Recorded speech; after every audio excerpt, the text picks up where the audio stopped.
Hello, everybody. This is the Beef and the Deuce podcast. We are on YouTube now. I am the Deuce, having a great Sunday, auto drafting my fantasy and taming the jungle that is my backyard by the alley. Beef, what's up with you? And taking the 6-hour nap that you just woke up from. Man, I didn't realize how tired I was. Man, Animal. It's about a 2-hour nap. And I wake up and it's like 6 hours and my alarm clock's going off. Whoa. That's amazing. Whoa. So I'm ready. I envy it. I don't know anything about anything today. I don't blame you. You just woke up from a 24-hour coma. Yeah. Yeah, to go, well, my autograph looks pretty good. Jeez. All right. So let's dive into that. We were talking about wideouts and the fantasy. Let me just read off the top 10 for ESPN, and then, Beefer, you can hack at it, okay? Dive right into it. A little bit surprising, although I would have definitely had in the top 3 or 4 CeeDee Lamb, Dallas. I think that's an interesting choice for number 1, but hey. Oh, I love it. Love it. Tyreek Hill, yeah, good choice. Yeah. Jamar Chase, number 3. Brown, Detroit, yeah, good choice. Jefferson from Minnesota. A.J. Brown for Philly. Okay. Again, Nakau for the Rams. Yeah. Puka. Oh, Puka. Wilson for Detroit. Oh, no, I'm sorry, Jets. Yep, I can't even read my damn writing. For the Jets. It's the nap. Oh, my eyes can't even focus right now. My God. Then Adams, Las Vegas. And then my guy, Olave, New Orleans. That's the top 10. What do you think, Beefer? Well, I think 1 and 2 for CeeDee Lamb and Tyreek Hill are pretty interchangeable. Yeah. I think it's basically 1A, 1B for those two. Yep. I like Amon-Ra St. Brown at 3. Okay. I think he's probably going to be a top 3 guy. I think him and Goff, that connections it's gross. Yeah. I think he's going to be a PPR god for those leagues, for full PPR leagues. Mm-hmm. In half, 0.5, I would say Jamar Chase probably takes 3. But in full PPR, I think Amon-Ra slightly gets the bump over Jamar Chase. Well, you had Brown at 3, so Chase would be at 4? Yeah, I think Chase would be at 4. I'd flip those two. Okay. And then who would be 5? I know a lot of people are high on Justin Jefferson, but with no quarterback, yeah, I don't know. Yeah. He as a player, he's top tier. Mm-hmm. Player-wise, top tier. But no quarterback makes it tough for me. So I think at 5, I would probably go A.J. Brown. Yeah. And then I like me some AJ. I like A.J. Brown this year a lot. I like him and Devontae Smith, who I drafted because I'm great. Well, I also think Philadelphia's on a mission here. They're like, we can't F this up.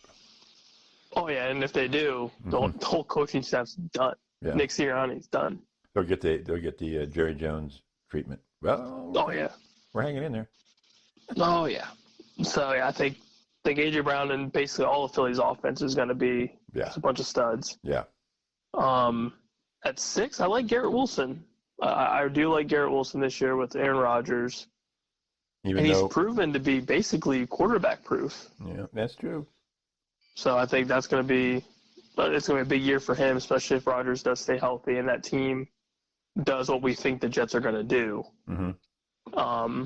So I like him at 6. By default, I think Justin Jefferson's 7. Just talent alone, he's too good. So if they can at least give him the ball. Okay. If they can at least get it in the vicinity of his reach, he'll catch the ball. Does he do much in the way of sweeps and stuff and reads options? Not really. So he's kind of a downfield router. Yeah, definitely one of the best route runners. Okay. At least right now in the NFL. I wonder if they could change their operation or change their technique to find some way to get him the ball. Yeah, get him the ball more. Mm-hmm. It's possible. I mean, especially with the dumpster fire that may or may not be in their quarterback room. Yeah. Now, there's some talk that they may or may not trade for another quarterback. So we'll see what happens there. But who would they get? As of right now, what's that? Who would they get? So there's been talks that DTR, your guy from the Brownies, they may look at him. He looked good last night. Oh, he's great. He's great, especially for preseason. I mean, and for him, if he's going to be some sort of trade bait, that's a team to go to. Why wouldn't Cleveland hold on to him, though? I don't know. It makes no sense to me. I mean, yeah. Unless they really believe in old famous Jameis. Well, whatever. But at the same time, DTR is a younger quarterback. Yeah. 2 years. He looked good. Cheaper. Yeah. Definitely cheaper. Yeah. Oh, yeah. And if this whole Watson plane goes to crap. Which it could. Which it very well could. Yeah. You at least have some sort of quarterback battle with DTR and whoever else they have if they do end up keeping them. I wouldn't mind starting DTR. Yeah, I mean, if you prepare him and you don't just throw him in like the day before the game, hey, you're the starter. Yeah, well, yeah. But who knows? Who knows? Yeah. Anybody else? Let's see. Who else are they thinking about? At least right now, that's the only quarterback that I've really seen from the good old Twitter machine. Now, obviously, who knows if that source is credible? But that's just kind of the rumor mill that's been popping up. Okay. Because I've seen DTR being involved in some sort of trade talk. Okay. Yeah, the source is probably just trade or clickbait, but whatever.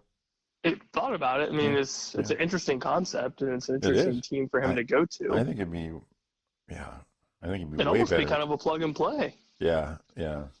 I like especially with Kevin O'Connell being a good play caller. It'd be very interesting. Yeah. In fact, he could take over the job. It's possible. It's very, very possible. Okay, so who do you have at 7. Who's 8? So 8, I think I would go Devontae Adams. Okay. He's obviously proven that he's a top-tier receiver for anybody that's under center. Right. Now his issue is going to be who's throwing him the football. Yeah, I was going to ask you that. Who's throwing him the football? Well, it's Gardner Minshew, who's been announced as starter, which, as a passing quarterback, he's not afraid to throw the ball. Okay. Which, for Devontae's sake, that's great. Mm-hmm. If it's Aiden O'Connell, who the hell knows? Yeah, who knows? You might have a game where he goes 10 for 100. You might have a game where he goes 1 for 15.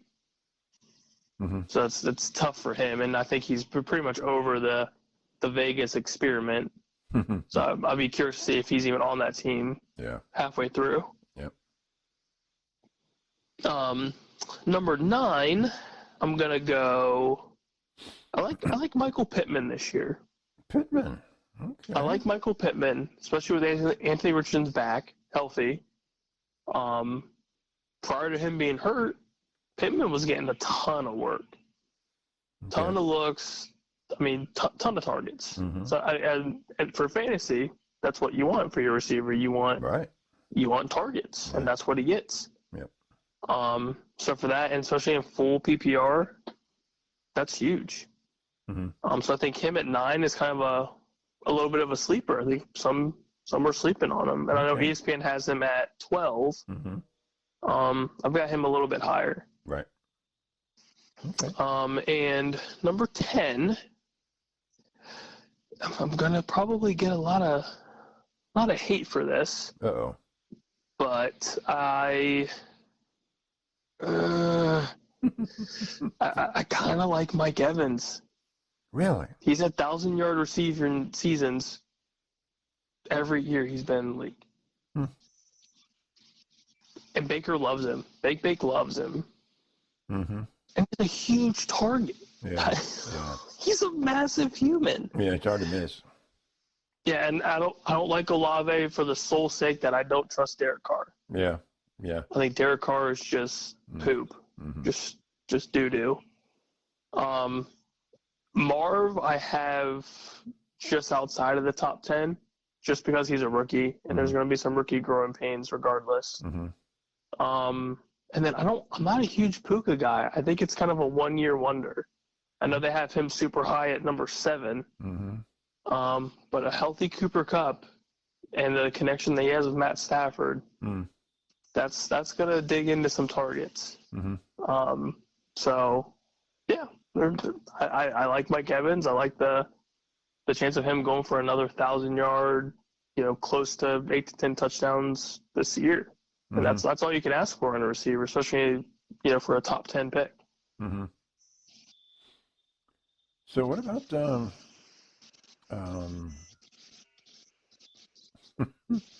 I can't think of it. I'm slated by the Kansas City tight end. I can't think of it. Kelce. Oh, Travis Kelce. Why would he? Is he just because he's a tight end and he doesn't get the ball that much? So for at least tight end rankings, he would have to be in the top 3. So that would they would just separate it. That's a different ranking. Okay. Yeah, right. They would just separate it. I mean, he's basically a receiver. Right. They don't really treat him as like a traditional tight end. Yeah. They line him up pretty much everywhere or wherever they need to. Yeah. But yeah, if you mix both of those positions together, you could probably throw Kelce in the top 10 easily. Okay. All right. Very easily. Him and Sam Laporta probably both within the top 10. Okay. All right. So who of these who would be the winner? Who's the one? If you had your choice, I want this guy. Let's just give it out of the whole top 20. Okay. If I'm looking for a true number 1, I'm going between. I would go Tyreek Hill or Amon-Ra St. Brown. I think if you get either one of those two, you're gonna be looking at a well over 300-point season and just over 100 catches, well over 1,000 yards, and you're probably looking at double-digit touchdowns. Why? And if you want that as your receiver 1, that's huge. Okay, why not CD? Only reason it's not CD is this is regular season, not playoffs. Yeah, it's regular season. And they tend to rock and roll a regular season. Yeah, part of me thinks got a good quarterback. Yeah, Dak's good. Obviously, CD's top tier. I think it's so like for Tyreek Hill, perfect example, he's just speed receiver. Runs straight down the field. You can't catch him, he's gone. There's your 70-something yard touchdown. Right. CD, it's more of kind of like Amon-Ra St. Brown in the sense that it's, I wouldn't say short to intermediate catches, but you don't really see CD Lamb just sprinting down the field. It's a lot of like kind of slant and go or kind of like a cross, middle of the field sort of thing. Is he a yards after the catch kind of guy? Yeah, and there's not a ton of yards after the catch, which it's a no fault. I mean, he's still going to get mad points and he's going to be fine. Okay. I think the volume with St. Brown is just going to be a little bit more. Not by much, but you have a lot of games with him where it's, 8 and 150 or like 10 and 130. There's just a ton of catches, a ton of volume. CD, it is, you have like that massive game where it's like 13 for 170. Yeah. And then it drops down a little bit to like 4 and 60, 5 and 70. So like points wise, I think Amon-Ra is just going to have a little bit more. Okay.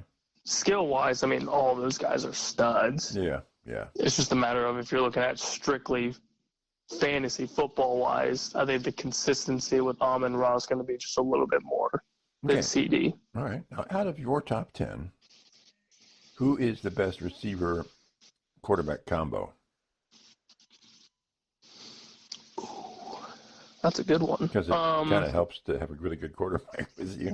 Yeah, If I'm trying to pair like for just strictly points, it would probably be Dak and CD. Okay. Close behind them would probably be AJ Brown. I'm looking at them, and I'm looking at. And it's gonna sound crazy, but I know you're high on Tua. But I think the Tua Tyreek Hill connection is big. Yeah, that's true. Yeah. But yeah, I do like the AJ Brown Hurts combo, and I tried to do that in our draft and got close. But So you'd actually stick with 1 and 2 as 1 and 2, huh? For quarterback combo. Yeah, if you do the quarterback combo, then yeah. But if you're doing strictly just the player, it's a little bit different. Just because, especially in full PPR, Amon-Ra just gets so many catches, so many. And it could be CeeDee Lamb too if this contract thing gets figured out. Yeah. Because that's really all Dak has. Yeah. It's CeeDee, and then you're hoping that Jalen Tolbert kind of does something. You're hoping that Jake Ferguson does exactly what he did last season, or if not better. It's but yeah, I mean, it could very well be CeeDee's show. Which, if that's the case, oh yeah, he might go ahead and just be the number one receiver. But aren't they going to double him defenses? That's the issue. If he is the only dude, you're going to have a safety shadowing him, or you're going to have some sort of zone where it's just all over his side of the field, depending on what they do. So then what does Dallas do? Hopefully Zeke's old school Zeke, or that the running game is somewhat decent to where at least that kind of eliminates the passing volume, or Jake Ferguson emerges as a top 5 tight end, or something else, right? Somebody pops up out of the receiver room that makes somebody play honest. I don't know. That's kind of the tough part, because with Tyreek Hill, you have Jalen Waddle, who is almost as fast as Tyreek Hill. Right. You have an insane running game. Right. Amon-Ra has Sam Laporta, who emerged as the number 1 tight end. Jameson Williams is a speedster that if you don't guard him, or if you don't shadow him or do anything, he's gone. Yeah. So like they have players on the opposing side that you have to be mindful of. Dallas has Jake Ferguson, who had 1 good year. You're hoping he has another good year. Yeah. But the running back room is unknown. Yeah. Completely unknown. And everyone knows how good CeeDee is, so yeah, of course they're going to double him. Of course they're going to shadow him. Now, if they double him... So that's kind of the head scratcher. Now, conventional wisdom, correct me if I'm wrong, and I often am, if they're doubling CeeDee, wouldn't they run to the opposite side? You would hope so. You would hope so. But I think that's going to be the biggest key for him, because play action is one of Dak's strengths. Right. And CeeDee's a top-tier route runner. So that, of course, is going to help him. So if they do get that running game going, that could be huge. That's where Dallas thrived. Yeah. Decent running game, decent or good running game, play action pass. Yeah. And again, Dak's a good regular season quarterback. So if they can get that going, that could be huge. Now, could they run, if they're doubling CeeDee, could they bring him across the middle and pick the other, in other words, try to get that other defender away from him? Yeah, that's very possible. Very, very possible. And hopefully they do it, because Mike McCarthy's fighting for a job. So if that's happening, you got to figure something out. Right. But yeah, I mean, you got to give him the ball. At the end of the day, CeeDee has to have the ball. Yeah. But he's that good. As Urban Meyer said, once you get everybody accounted for, then your quarterback's going to run free, right? I mean, it's... Yeah, and that's the other thing, too. Like, Dak's 100% capable of running to get a first down. But you don't want him to do that. Or scrambling. You don't want to do it all the time. Right. But it takes 1 or 2 times where it's like, okay, if Dak's running, we can't really double. Right. Can't really double team anybody. Yeah, keep them honest, and then hopefully that one-on-one is there, because then that's a dream matchup for CeeDee. He'll win most, if not all, of the one-on-ones. I love him. When they sign him, Jerry, sign him, get it done. Okay.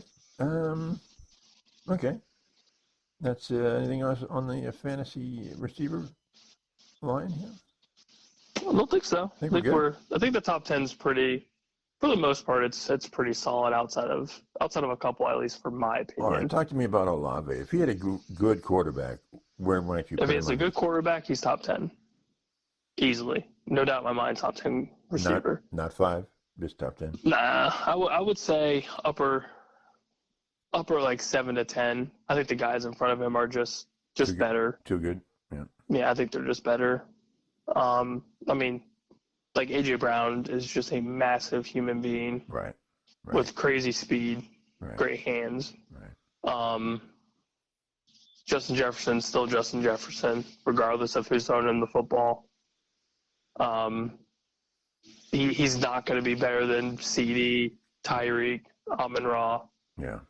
But I think eventually, if he can get a good quarterback, he could be in that tier.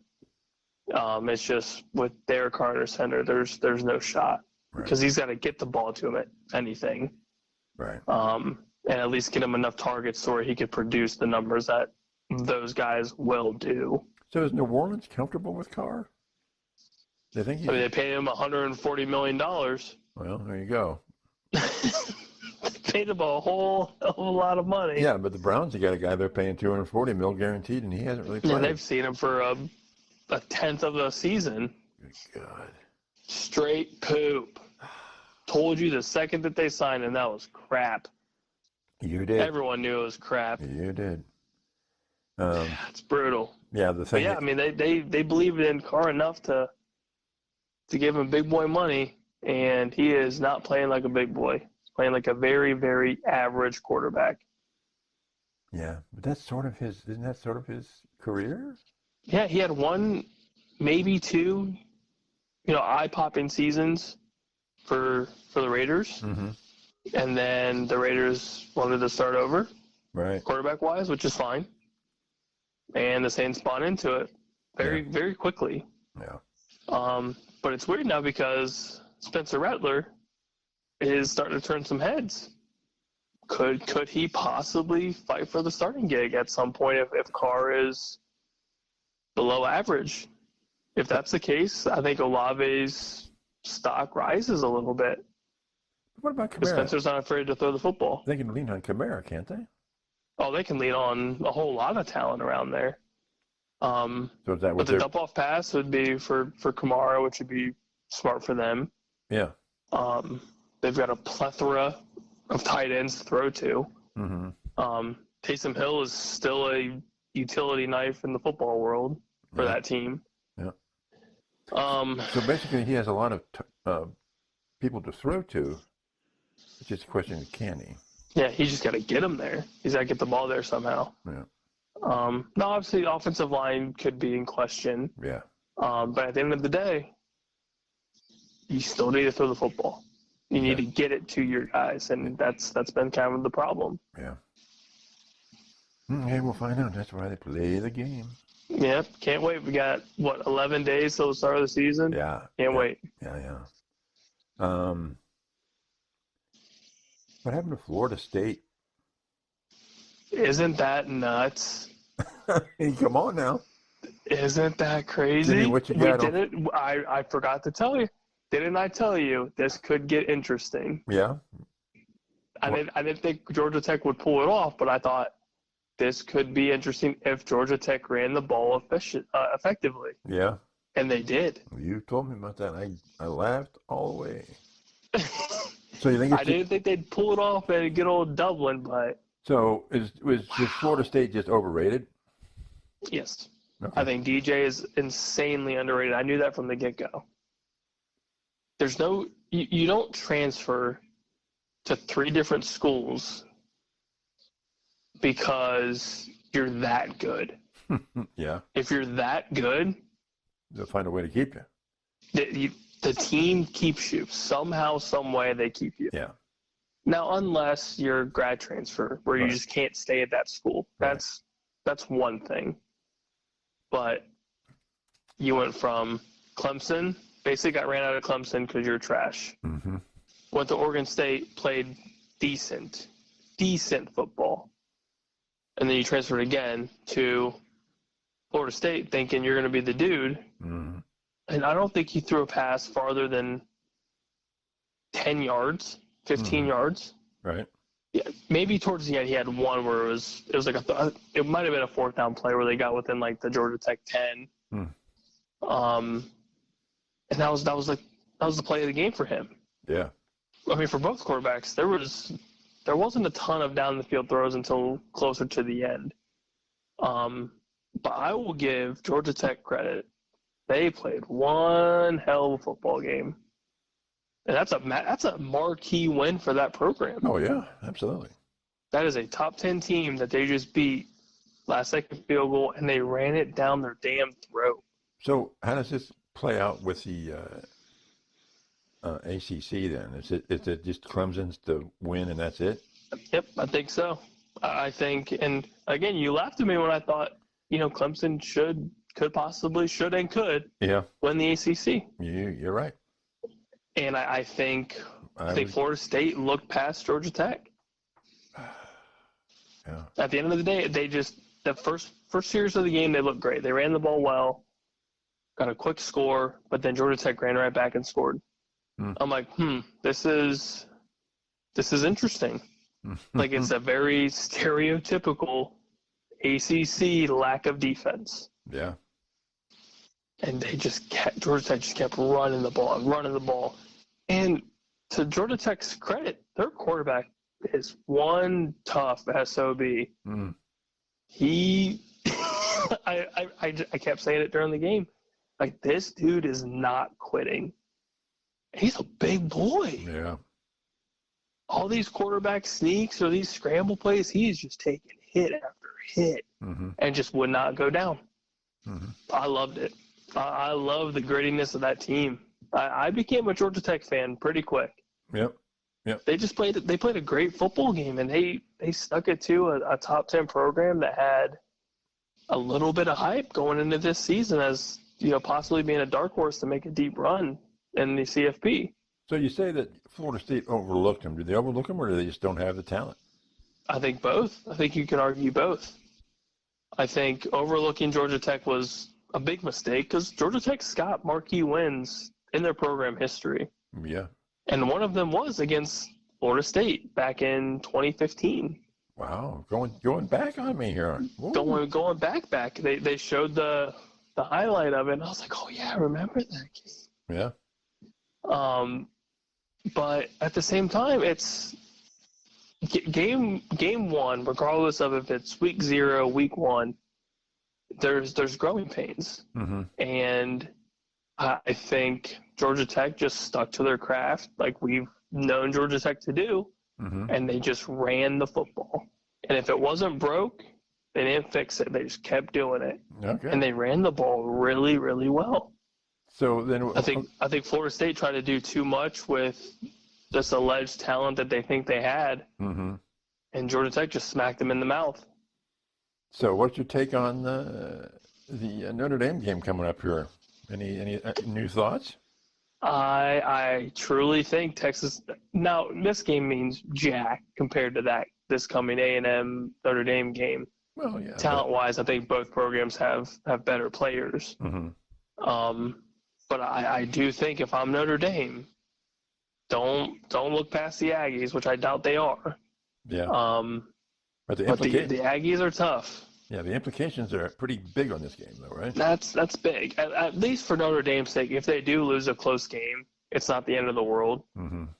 Now, if they get blown the hell out, that's a problem. But if they keep it close and it's a similar, last second field goal game, like, yeah, you get an L on your record, that's fine. But in the grand scheme of things, as an independent, right, you just need to win most of your games and not exceed more than 2 losses. Yeah, you need 10 wins. So does this boost then, if Aggies win, does it boost their stock a lot more? I think so. Yeah, because if the Aggies can break into the top 15, top 12 somehow, and then they continue that and end up being a top tier or SEC team, then that loss doesn't look nearly as bad. And it's not going to because they're a top 25 team anyways. And it's an away game for Notre Dame. Right. And it's the first game of the season. Those are a lot of implications towards the end of the season where it's like, okay, like that's a tough game. But it's putting the Aggies on the map, right? Seriously on the map. Absolutely it does. Absolutely it does. That's a huge win for them, especially for week 1. And it's a night game, prime time. Yeah. Yeah, sign me up. Mm-hmm. I will absolutely be tuning into that. That's going to be a hell of a game. And so you still think Georgia will roll over Clemson? Oh, I don't even think it's going to be close. Okay. Right. Just the way Georgia's been looking and the unknown with Clemson. Right. Especially, I mean, most of their offense is gone. Yeah, that's true. So it's going to be very interesting to see what they do with a new running back. And what Dabo's going to do in a game like that. I mean, you're opened up against the top dog in the SEC. Mm-hmm. Yeah, or the nation. Yeah. That is scurry. Mm-hmm. So I don't know, and I'm very, very much a fan of what Georgia's done. Mm-hmm. You don't really get a chance to see.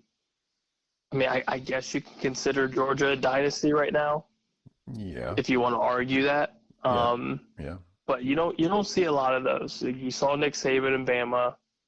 Dabo had his time with Trevor and Urban had Deshaun Watson. Pretty good years. Yeah, and now Kirby's got his. Yep. So be curious to see how they start off the season, if they do start off with a bang, which I think they will. Okay. Okay. Urban Meyer was quoted last week basically saying he thought that the Buckeyes on both sides of the ball, maybe the best team they've ever had. Agree or disagree? I think I have to agree. Yeah. Just the defensive side of the ball alone, it's you can't go one position without being like, oh wow. Yeah. Like, this is similar to what Georgia had in the last couple years with their defense. And they have look depth. at where they are now. And they have depth, right? I mean. Yeah. Oh, you cycle through however many linemen that they were just talking about here not too long ago. They could rotate like 5 linemen, 6 linemen. Mm-hmm. That's insane. Mm-hmm. Like, that's stupid. Mm-hmm. And then on top of that, you have your linebacker core where you can rotate 3 to 5. Yeah. Right. And then your secondary. I mean, the list goes on. Yeah. You don't have a stud. You don't not have a stud at any position in the secondary, let alone the rest of the defense. Mm-hmm. You have shutdown corners everywhere. So who's the You've best? got ball hawks in the in the backfield. Like, so who's the best defender, player, athlete on the Bucks? Oh boy. If you're going best total athlete, it's got to be Sonny Styles. Okay. I mean, either him or Caleb Downs. Really? That would probably be my 1-2, but it's hard because everyone on that side of the ball is just a stud. Mm-hmm. I mean, you could go on and on. Denzel Burke, top tier corner. Jordan Hancock, top tier corner. Lathan Ransom when he's healthy, stud. Jack Brutal. Sawyer, possible first round pick. Yeah. Like the JTT. I mean, hell, just go on and on and on. And Sonny Styles can basically do whatever he wants. Yeah. Caleb Downs is being considered as maybe a possible running back. Yeah. Like, well, it's a freak show over there in a good way for us. Do you think, like, if you look at Burke, early on I thought he was trash. Mm-hmm. Is he maybe the best developed, progressed player? Yeah, I mean, considering what he was a couple years ago when we started talking about him, and just some of the coverage that he was just blowing. Yeah, oh yeah. And then coming back last year and being like, "What's up?" Mm-hmm.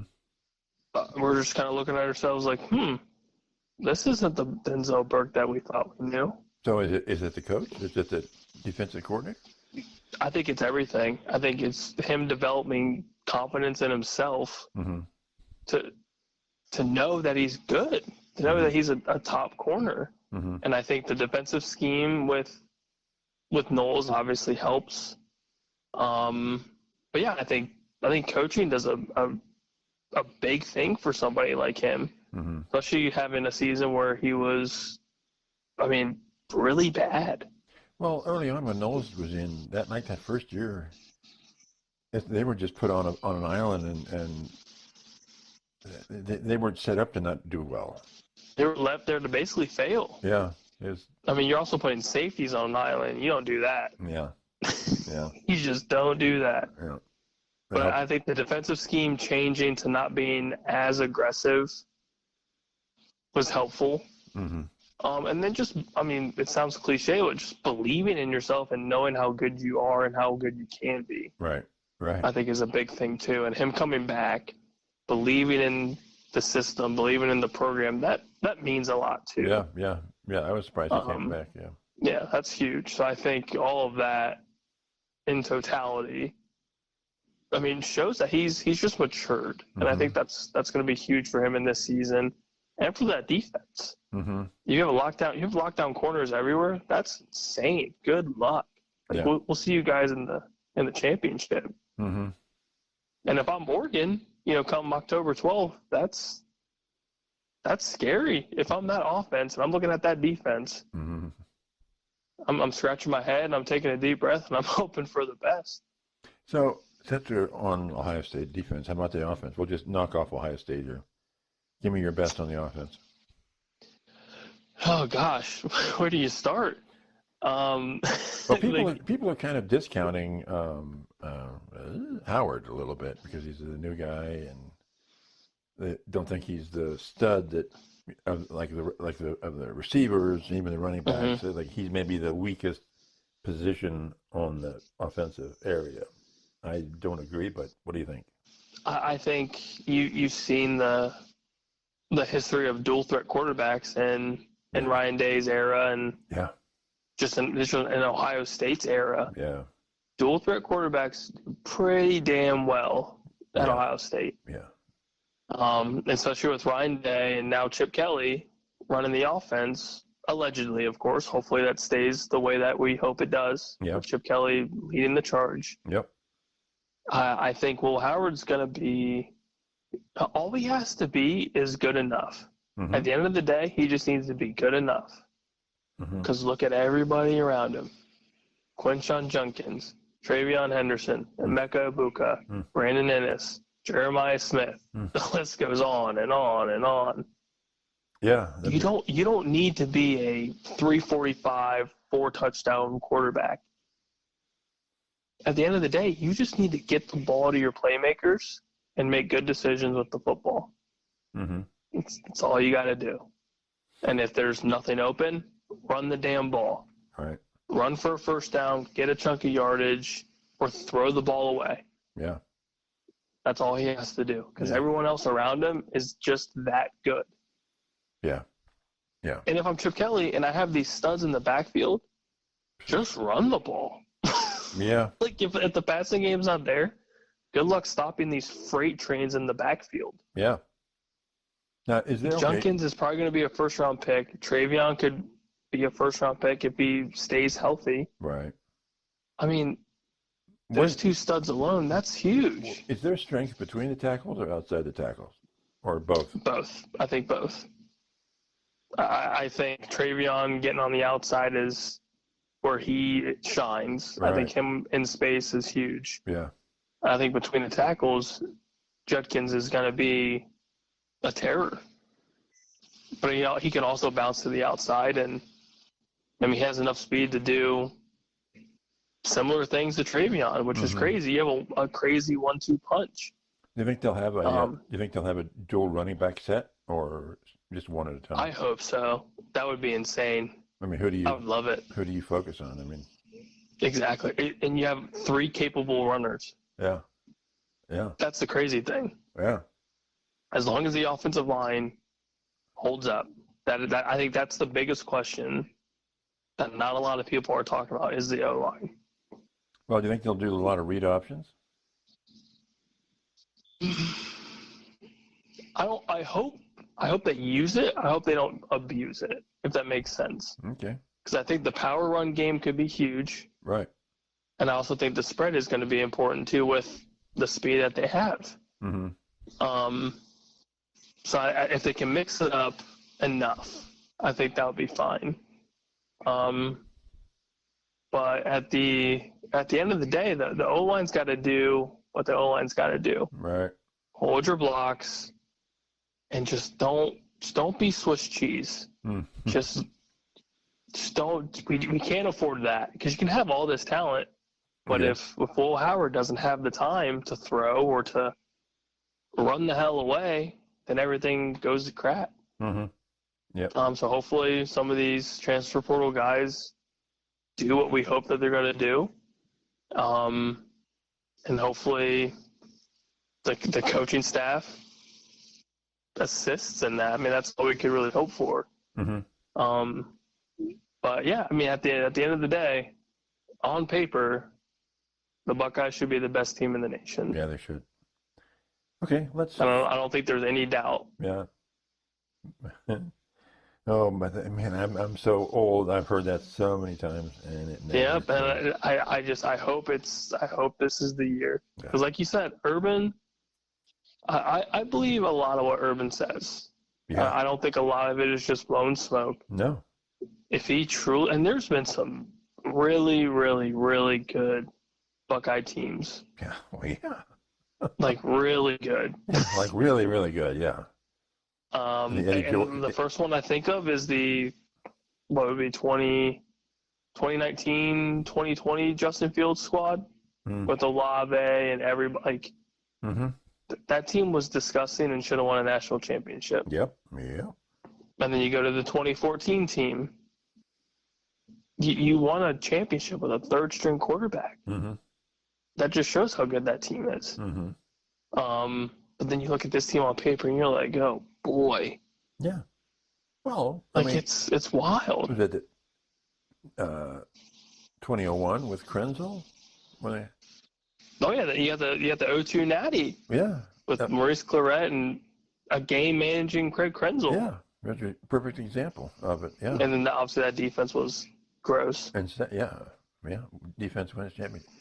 So let's finish this one with we're talking about you and golf now. Okay. I've been thinking you're doing really well. You're getting your putts up. So it seems to me golf is, especially like when you're on the green or you're close. How do you read the shot? Do you read the shot right and then poor execution? Or is it bad reading or bad execution? It seems to me like on the pro level, it's probably misread, especially when you're on the green or something like that. So is it, with me, it's bad everything, right? I mean, it's just, I don't know what I'm doing, and I do what I don't know really badly. So I like it. But it seems like when you're teeing off, there isn't a lot to read. I mean, you know what you need to do basically, but it's not like being on the green with a slope and a tilt on the green and stuff like that. So is it how you read it or how you execute it? I think it's how you execute it. So, like, at least for me, when I'm reading a putt, I think I know what it's going to do. Okay. Like, anytime you read it, I don't go into a putt going like, I have no idea what this is going to do. I try to at least have an idea of what it's going to do. But my problem's always been if I'm hitting the center of the putter. Mm-hmm. And there's times where I putt a knuckler, and it's just going all over the place. But you see some of these pro golfers, I mean, they look and they read these greens seemingly forever. I mean, they're just like micromanaging angles and things, and it just takes forever, and then they, Mm-hmm. So are they reading it? Are they over-reading it, or is it, because it seems like Nicklaus would do that a lot. He would just get down low and look and look and look, and then he'd nail it a lot of times. But So I think for them, they're overrating it. They're overanalyzing the little things, which when you're that good, that makes sense. So like for me, for example, I don't spend a ton of time reading this putt. I'll go down, I'll look and see kind of where the green's going, or I'll watch a putt and see like if it broke one way, then my putt's probably going to go the opposite way, sort of thing, depending on where they are on the green. So I typically just do that and then hope for the best. So what for them, I think they look at the putt or they look at the green, analyze it to hell, and then it's funny because I think they just blame the green for not doing what they thought it was going to do. Mm-hmm. It's always the green's fault or it's the putter's fault, mm-hmm. which I am definitely guilty of that. But I mean, at the end of the day, the cop-out answer is it's a little bit of both. Yeah. But I do think they overanalyze a lot of putts and just take too much time to do it, and then they second guess it, and then obviously you miss it. Well, it seemed to be like a couple of years ago with Tiger still playing actively.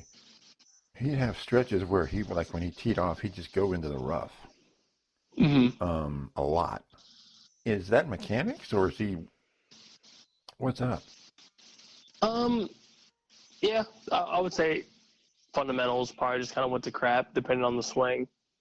It's like a lot of my misses are to the right, but my club face is wide open. So there's something that's mechanics. So there's something in the mechanics. So his mechanics were off. Mm-hmm. Okay. Yeah, like if he tried to fade the ball, maybe he just over-faded, just opened the face too much. Or if you try to draw the ball, maybe the club face is too close and they just pull it. So yeah, typically that's probably just mechanics. Or you just get a crap hop on the fairway, which I am notorious for. Mm-hmm. But yeah, that's just that mechanics. I would probably fault that too. Okay. So then on the tee, then when you're teeing off, what's your biggest fault, your mechanical problem then? I mean, the whole thing is probably a big fault. But I play my swing. So like my swing is a big, everyone calls it a power fade. Mm-hmm. It starts one way and just slices back over to the right. But I use that to a fault because if I do hit a ball straight, I'm going left. Like I'm going hard left because I aim left. Okay. Oh. But if I hit it perfect, it's a nice high fade towards the middle. So I kind of use it, abuse it, and then when it doesn't work, I'm kind of screwed. But if it works, it's great. So is that by design, or is it just a part of what's in your swing, your mechanically in your swing that you just let it happen? Yeah, eventually I should probably try to fix it, but I've always been told if you have a swing and you know it works, don't fix it. Okay. Just leave it be.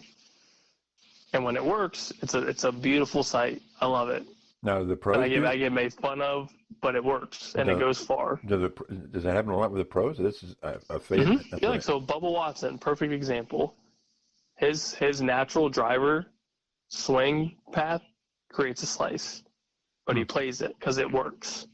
Okay. He knows exactly what he's going to do. He knows exactly what the ball's going to do every time he hits it. Mm-hmm. Tiger Woods, he plays a power fade. Okay. A lot of his driver, 3-iron, whatever. It's a power fade. It's a nice high, left to right. But if it's not, like, for me, it's just natural. Mm-hmm. Like, it feels like if I did anything else, it feels weird and I'm not comfortable. But at least, like, I can eliminate half of the hole because I know what the ball is going to do. I can kind of play that to a strength, which has been nice because most of the season it has worked. Then there's also a couple rounds where it has gone to hell, and that round sucked. But at the end of the day, I'm more comfortable out of the rough than I would be on the fairway. So if I'm in the rough, I'm like, cool. If I have a shot, I'm fine. Which is very, very strange, but at the end of the day, golf's a lot of mental. Do you think you pay better attention in the rough? I think so. So I think so. You're more focused in the rough than you are in the fairway? Mm-hmm. Yep, and then there's a little more cushion, and if you do miss, if you miss, it's not a terrible miss, typically. Mm-hmm. You get a little bit of release from the club face just because you can't really control the spin. Mm-hmm. And in the fairway, if you chunk it, that thing's not going anywhere. Mm-hmm. If you chunk it in the rough, at least you get some sort of release and some sort of relief from that. But I feel like I compress the ball a little bit better out of the rough. Like I feel like I hit the center of the club face more. I get a little more pop off the club face. Okay. But then there's some times where I choose a club, I hit it well, and he goes 30 yards over the green, which that's the crappy part because you can catch a flyer, and that sucks. Sometimes it works in your favor, and sometimes it doesn't. Now, have you read the wrong? Do you have the wrong club at that point? Sometimes it's the way the ball lies in the rough. It's the way how I hit the ball. If I just completely hit it clean,